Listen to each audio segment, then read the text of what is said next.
আজকে যে হোটেলে এসেছি, মানে আমাদের আজকে যে ট্যুরের, দেখো যে সিনারিওটা দেখো। এই হচ্ছে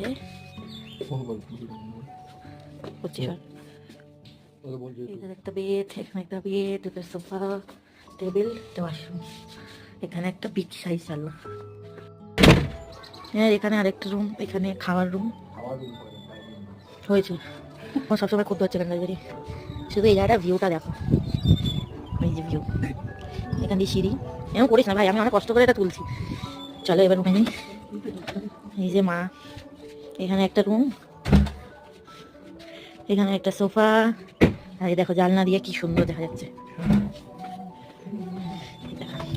আর এদিকে আমাদের বারান্দা, বাবা দাঁড়িয়েছে, ওখানে আরেকটা খাট, এখানে বাথরুম, এখানে একটা ভিউ, ব্যালকনি।